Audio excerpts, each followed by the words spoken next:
समाजर सर्वांगीन उन्नति क्षेत्र में नारीर भूमिका सब अतुलनीय।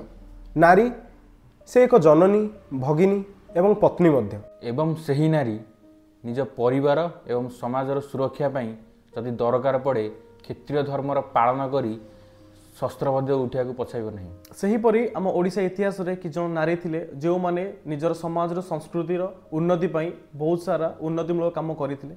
तो सेहीपरि किछि महिषी महिला थिले जो मानकर समाजर सुरक्षा प्रति अवदान अतुलनीय। तो चलंतु आजिर विचारधारा तांको विषय आलोचना करिबा।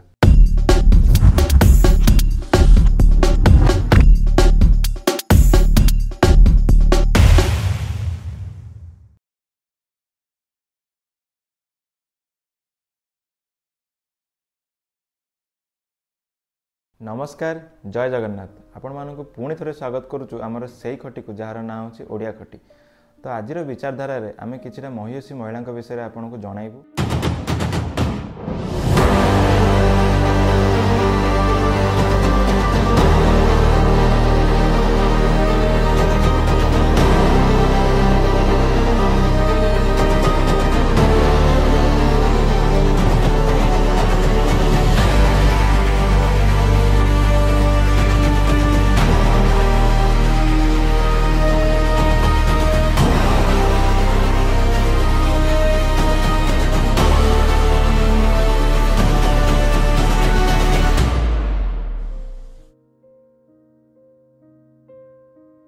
तो राणी सूर्यमणि पाटमहादेही से थिले सुवर्णपुर राजा दैतारी सिंहकर सुपुत्री एवं से सुवर्णपुर रे 1818 मसीह जन्मग्रहण करथिले एवं 1830 मसीह से वीरकिशोर देव को विवाह करथिले।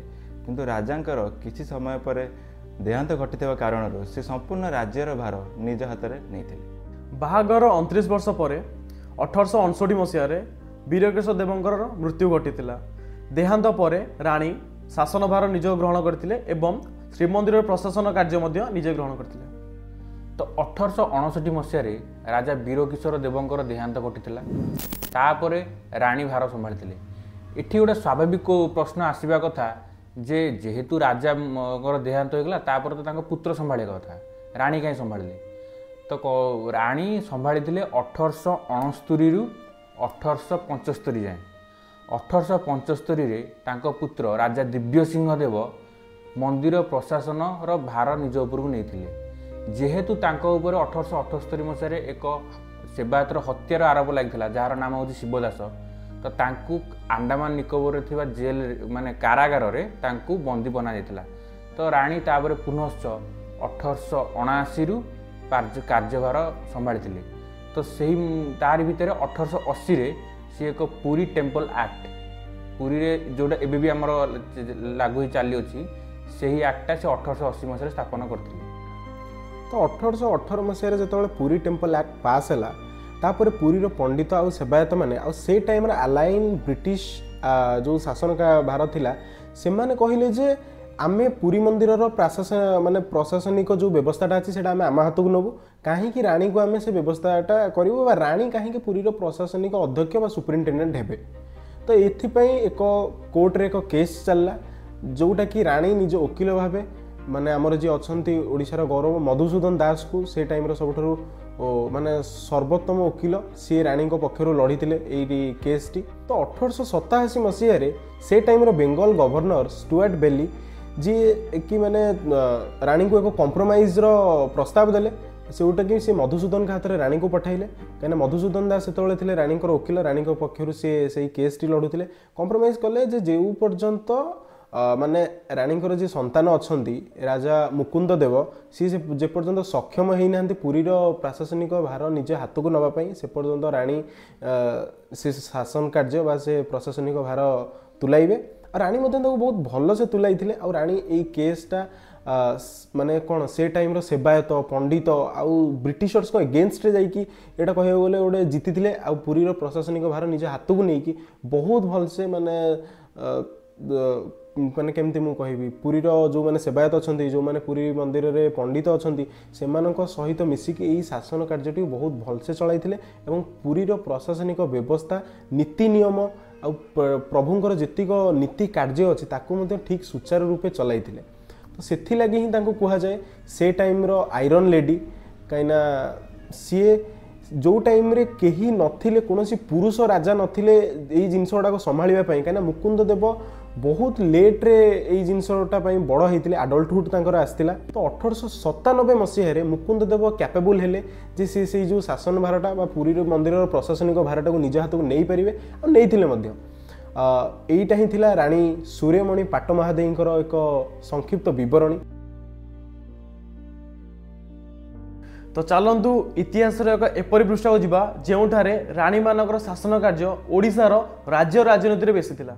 समय 850 ख्रीष्टाब्द इतिहास पृष्ठार शासन भार संभालु था भौमकर राजवंश तो सही राजवंश समय आसीथिले आमर सप्त महाराणी तो यही सप्त महाराणी मध्य थिले त्रिभुवन महादेवी प्रथम त्रिभुवन महादेवी द्वितीय त्रिभुवन महादेवी तृतीय गौरी महादेवी दांडी महादेवी व्याकुला महादेवी एवं धर्मा महादेवी। त्रिभुवन महादेवी प्रथम जहाँकर अन्य नाम परम वैष्णवी गोस्वामिनी देवी से केवल भौम वंशर नुह बरं ओडिशार मध्य प्रथम माने राणी थिले तो तांको शासन काल समय थिला 845 रु 850 सी से समय राज्य स्थिरता आनीथिले एवं से अत्यंत सुंदरी मध्य एवं बुद्धिमती मध्य तो त्रिभुवन महादेवी तांको शासन काल रे 3 लाखर एक बृहत सैनिक छिड़ा करथिले तांको शासन काल रे से मध्य हमर शाक्तपीठ वैष्णवपीठ शैवपीठ एगुरा सब स्थापन करथिले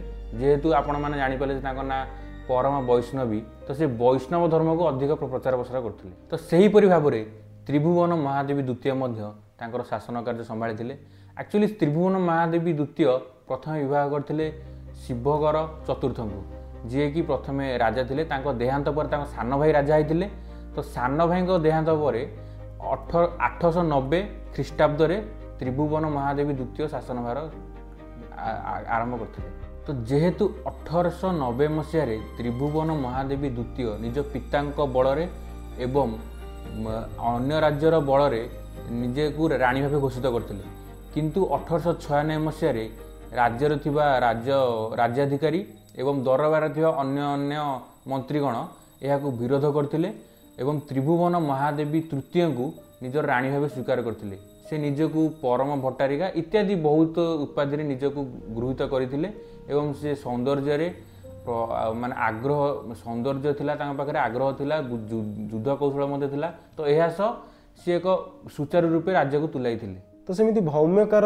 साम्राज्य आउ जड़े राणी थिले जहाँ नाम हूँ गौरी महादेवी से थिले शुभकार पंचमकर पत्नी तांको स्वामींकर मृत्यु पर से राज्यर शासन भार निज हाथ को नहीं आउ से जड़े सफल शासिका भाव आसते समय माने एते विवरणी जदियो नाही तांको विषय कौन जगार किंतु कह जाए से एक माने उन्नत मानर शासिका थिले तांको समय राज्य प्रस्फुटित बा माने लोक मानकर प्रजा मानकर मंगल अनेक भाव होता तो यह ही थिला गोटे संक्षिप्त विवरणी गौरी महादेवी विषय। गौरी महादेवी आउ शुभकर पंचम देवंकर पुत्री होउचंती दांडी महादेवी।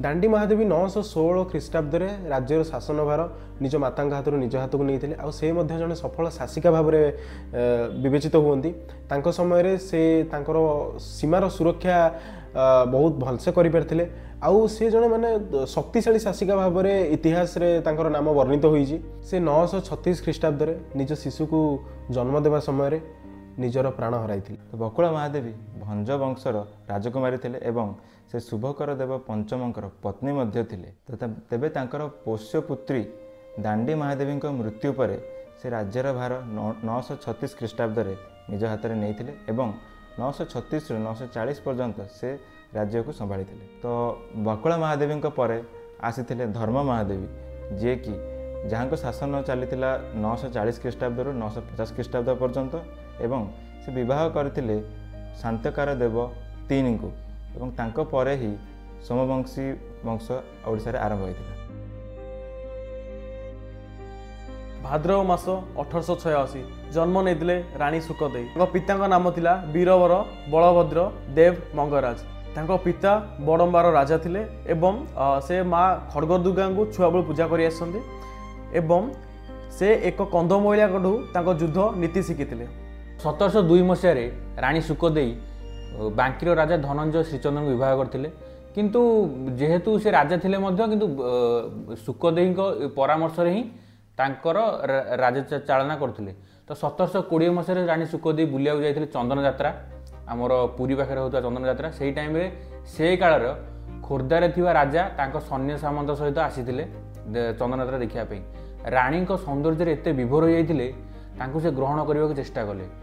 ତାପରେ ପରେ ସେ ବାଙ୍କି ଉପରକୁ ଆକ୍ରମଣ କରିଥିଲେ, ଯାହାଫଳରେ ତାଙ୍କର ମାନେ ସେତେବେଳେ ଖୋର୍ଦ୍ଧାର ରାଜା ଯେହେତୁ ତ ଓଡ଼ିଶା ଭିତରେ ତାଙ୍କର ଟିକେ ସୈନ୍ୟବଳ ଅଧିକା ଥିଲା, ତ ସେଥିପାଇଁ ବାଙ୍କିର ରାଜା ସେଠି ପରାସ୍ତ ହୋଇଥିଲେ। ତ ବିଧବା ଦୋଷରେ ମାନେ ମର୍ମାହତ ହୋଇଥିବା ରାଣୀ ସୁକଦେବୀ ନିଜର 12 ବର୍ଷର ଶିଶୁକୁ ନିଜ କାନ୍ଧରେ ବାନ୍ଧି ଯାଇଥିଲେ ଯୁଦ୍ଧ ଲଢ଼ିବା ପାଇଁ। ସମସ୍ତ ମନ୍ତ୍ରିମଣ୍ଡଳ ଏବଂ ସୈନ୍ୟଗଣଙ୍କ ମନାକ ସତ୍ତ୍ୱେ ସେ ଯାଇଥିଲେ ଯୁଦ୍ଧ ଲଢ଼ିବା ପାଇଁ। ଯେହେତୁ ତାଙ୍କର ପ୍ରତିଶୋଧ ନେବାର ଥିଲା, ସେଥିପାଇଁ ସିଏ ବହୁତ ବଡ଼ ଯୁଦ୍ଧର ଆହ୍ୱାନ କରିଥିଲେ ଖୋର୍ଦ୍ଧା ରାଜାଙ୍କ ସହିତ। ତ ତାପରେ ସିଏ ଜୟ ମା ଚର୍ଚ୍ଚିକାର ନାରା ଦେଇକି ଯାଇଥିଲେ ଯୁଦ୍ଧ କରିବା ପାଇଁ। ବହୁତ ସୈନ୍ୟଙ୍କର କ୍ଷୟକ୍ଷତି ମଧ୍ୟ ହୋଇଥିଲା। ଯୁଦ୍ଧ ମିଡ଼ରେ ମାନେ ଯୁଦ୍ଧ ମଧ୍ୟରେ ମଧ୍ୟ ଏମିତି ହେଇଛି ଲୋକ ଏବଂ ସୈନ୍ୟ ଚାହିଁଥିଲେ ଯେ ସରେଣ୍ଡର କରିବାକୁ, କିନ୍ତୁ ସେ ସରେଣ୍ଡର ନକରି ଯୁଦ୍ଧ କରିଥିଲେ ଏବଂ ତାଙ୍କୁ ହରେଇ ଦେଇଥିଲେ ମଧ୍ୟ। ତ ହରେଇବା ପରେ ସେ 5 ବର୍ଷ ଶାସନ କରିଥିଲେ ବାଙ୍କିର। ତାପରେ ମାଘ ପଞ୍ଚମୀରେ ତାଙ୍କ ଦେହାନ୍ତ କରିଥିଲେ। ତ 1726 ମାଘ ପଞ୍ଚମୀ ଦିନ ସେ ତାଙ୍କର ଆମର ଶେଷ ନିଶ୍ୱାସ ତ୍ୟାଗ କରି ଏକ ଓଡ଼ିଶା ଇତିହାସରେ ମହାନ ରାଣୀ ଭାବେ ନିଜର ନାମକୁ ଉଲ୍ଲେଖ କରି ଯାଇଥିଲେ। ତ ଏଇଭଳି ଭାବରେ ଥିଲା ଓଡ଼ିଶାର କିଛି ମହାନ ରାଣୀଙ୍କର ବୀରତ୍ୱ ଏବଂ ସମାଜ ସେବାର କାର୍ଯ୍ୟ ବିଷୟରେ ଆମେ ଆପଣଙ୍କୁ ଜଣାଇଲୁ। ତ ମୋର ଏଇଟା ଆଜିର ଓଡ଼ିଆ ଯୁବପିଢ଼ିଙ୍କୁ ଏହା ଗୋଟେ ନିବେଦନ ରହୁଛି କି ଯେମିତି ଆମେ ଅନ୍ୟ ରାଜା ରାଣୀଙ୍କ ବିଷୟରେ ଜାଣିଛୁ, ଆମେ ନିଜ ଓଡ଼ିଆ ରାଜା ରାଣୀଙ୍କ ବିଷୟରେ ସେତିକି ଜାଣିନୁ।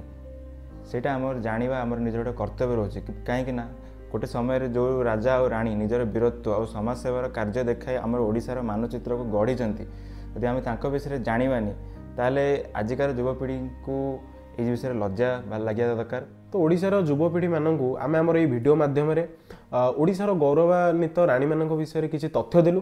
ଆଉ ଏହା ମଧ୍ୟ ସମ୍ପୂର୍ଣ୍ଣ ବିବରଣୀ ନୁହେଁ, କାହିଁକିନା ଆମ ଇତିହାସ ବହୁତ ବଡ଼ ଆଉ ଅନେକ ସେମିତି ରାଣୀ ଥିବେ ଯେଉଁମାନେ ଇତିହାସ ଫର୍ଦ୍ଦରେ ଲୁଚିକି ଏପର୍ଯ୍ୟନ୍ତ ଅଛନ୍ତି। ତ ଆମେ ଚାହିଁବୁ ଆପଣ ନିଜସ୍ୱ ଭାବରେ ନିଜ ଭିତରୁ ଆଗ୍ରହ ବାହାର କରି ଆପଣ ସେମାନଙ୍କ ବିଷୟରେ ଜାଣନ୍ତୁ ଏବଂ ନିଜ ଇତିହାସ ଉପରେ ନିଜେ ଗର୍ବ ଅନୁଭବ କରନ୍ତୁ। ଆଉ ମୋର ସରକାରଙ୍କୁ ମଧ୍ୟ ଏହା ଅପିଲ ରହିବ ଯେ ଆମ ଓଡ଼ିଶାର ଯେଉଁ ରାଜାରାଣୀମାନେ ଅଛନ୍ତି ସେମାନଙ୍କ ପ୍ରଚାର ପ୍ରସାର ଆଉ ସେମାନଙ୍କ ବିଷୟରେ ଆମ ଯୁବପିଢ଼ିମାନଙ୍କୁ ଅବଗତ କରାନ୍ତୁ। ଆଉ ଓଡ଼ିଶା ଚଳଚ୍ଚିତ୍ର ଜଗତକୁ ମଧ୍ୟ ଆମେ ଅନୁରୋଧ କରିବୁ ଯେ ଆମ ଇତିହାସକୁ ନେଇକି କିଛି ଏମିତି ଚଳଚ୍ଚିତ୍ର ବନାନ୍ତୁ ଯାହା ଉପରେ କି ଆମେ ଗର୍ବିତ ଅନୁଭବ କରିପାରିବୁ।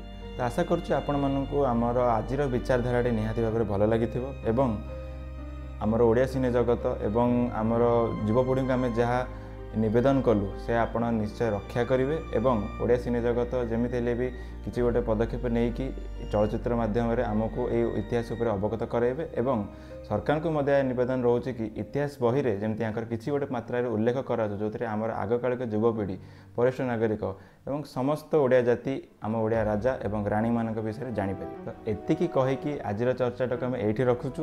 ରହିଲୁ, ନମସ୍କାର, ଜୟ ଜଗନ୍ନାଥ।